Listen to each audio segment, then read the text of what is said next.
nyamuk melok-melok ini. Ya. Jadi dia berhenti bayar premi. Nah, ibarat kalau saya jualan, orangnya itu terus kemudian tidak beli lagi, saya pikir orangnya tidak suka gitu.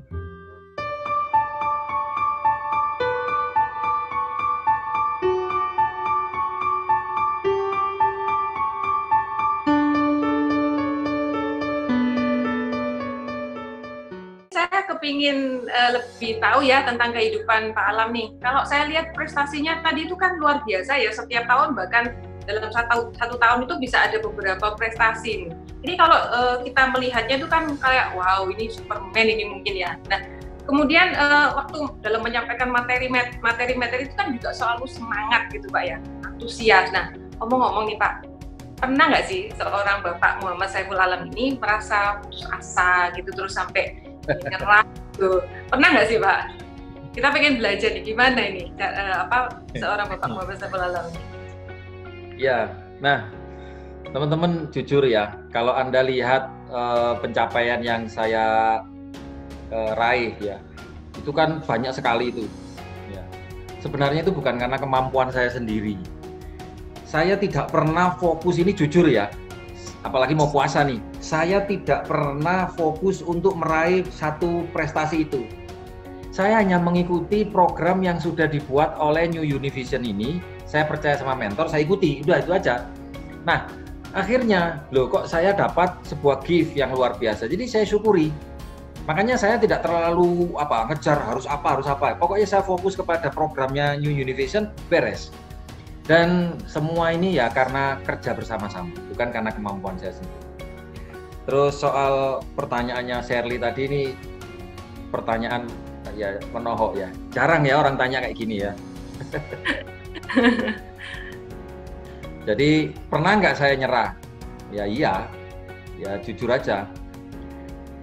Saya itu menyerah itu justru pada saat bonus saya itu lumayan 15 jutaan. Saya mau berhenti, sudah betul-betul saya mau berhenti. Aneh nggak? Kalau orang nggak punya bonus terus berhenti itu menurut saya ya lumrah lah, wajar lah kan gitu ya. Justru saya kalau nggak dapat bonus itu panas saya mau buktikan bahwa ini bisa. Nah, tapi kenapa ketika bonus saya 15 juta malah saya berhenti? Yang pertama, waktu itu saya crosslining. Ya, saya mendengarkan omongan orang-orang lain yang menasihati saya, sudahlah kamu nggak usah diasuransi dengan segala macam modelnya, alasan ekonomi lah, alasan agama lah, alasan ini. Dan saya tidak bisa jawab pada waktu itu. Akhirnya saya belajar lagi. Tapi saat saya belajar, itu sampahnya itu masih nempel di saya. Belakangan saya baru tahu bahwa ternyata mereka bilang itu karena dia tidak punya uang, itu aja. Nggak punya uang untuk beli premi, bayar premi gitu. Alasannya itu yang panjang. Itu nasabah saya ya, teman saya, bukan teman Anda kan. Kemudian ini persis seperti orang yang menyarankan janganlah kamu pakai mobil mewah, mobil BMW itu karena ongkosnya mahal, onderdilnya itu bla bla bla gitu, mahal. Yang ngomong itu rata-rata nggak punya mobil BMW, biasa itu ya, di mana-mana selalu begitu ya. Oke. Nah, alasan lain itu karena banyak teman-teman saya yang dulunya itu yes, terus kemudian dia berhenti bayar premi, Sherly. Nah, iki lah apa iki nyamuk melok-melok ini ya. Jadi dia berhenti bayar premi. Nah, ibarat kalau saya jualan, orangnya itu terus kemudian tidak beli lagi, saya pikir orangnya tidak suka gitu. Nah, saya merasa kayak memori zaman lalu itu muncul lagi. Ya, saya salah membandingkan. Saya membandingkan produk asuransi sama produk MLM. Saya ingat dulu saya jualan produk MLM itu, jual sampo itu rambutnya malah tambah berdiri-berdiri. Tambah keras, tambah kaku ya. Loh, itu kita ngomongnya dengan semangat. Itu jual, mohon maaf ya, jual sabun untuk wanita itu loh, dipakai itu tambah gatel gitu. Nah, jadi saya teringat kayak dulu lagi, wah jangan-jangan asuransi ini merugikan orang. Nah, ternyata saya salah melihat. Setelah saya lihat ada orang yang ikut Allianz, kemudian dia itu waktu mengajukan klaim, pingin mengajukan klaim dan tidak dibayar karena secara sengaja dia melapskan polisnya dan dia menyesal, baru saya mulai sadar, oh iya, bahwa ternyata orang yang tidak meneruskan klaim, meneruskan bayar premi, itu bukan karena dia tidak butuh, bukan karena dia tidak suka, karena keimanannya dia lagi turun, cintanya dia pada keluarganya itu sedang berkurang. Dia takut dengan sesuatu yang belum tentu terjadi. Nah, akhirnya begitu saya lihat testimoni orang-orang klaim, bangkit lagi semangat saya. Oke, itu ya. Kemudian alasan lain,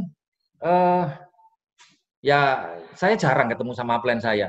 Meskipun kita sering ketemu, tapi jarang ketemu. Ya Pak ya, ketemu di pertemuan terus pergi gitu. Pertemuan pergi gitu. Nah, akhirnya saya mulai mendengarkan lagi omongannya mentor saya Pak Jenny. Karena saya lihat Pak Jenny itu dia bisa membantu memahamkan ke saya bahwa namanya orang gagal itulah ya biasa sih. Nah, saya akhirnya mulai belajar lagi tentang arti sebuah syukur. Iya ya, meskipun saya 15 juta ini lah ya banyak orang lain yang lebih susah. Kenapa saya 15 juta putus asa? Karena hitungan saya harusnya saya dapatnya 50 juta. Loh kok 15 gitu loh. Nah, ternyata yang ini masuk, yang itu bocor. Terus menerus seperti itu, akhirnya saya berhenti gitu ya. Nah, dan yang terakhir adalah saya mulai lupa dengan impian saya lagi. Jadi dulu impian saya itu kepingin untuk bayar biaya operasional. Sudah, setelah tercapai operasional, yang penting istri tidak kelaparan, saya juga bisa makan, saya lupa bikin impian lagi. Nah, jadi tak pikir ya sudah biasa gitu, sudah normal kembali hidup saya. Nah, tapi tiba-tiba itu, saya kehilangan sebuah harapan. Ketika saya tidak punya impian yang lebih besar. Jadi saya rasakan saran saya teman-teman, kalau Anda hari ini sedang dalam kondisi putus asa, ya, putus asa, upline Anda itu akan bisa membantu, impian Anda akan bisa membantu, dan pertemuan kayak gini ini itu yang menjaga semangat kita. Saya rasa gitu sih.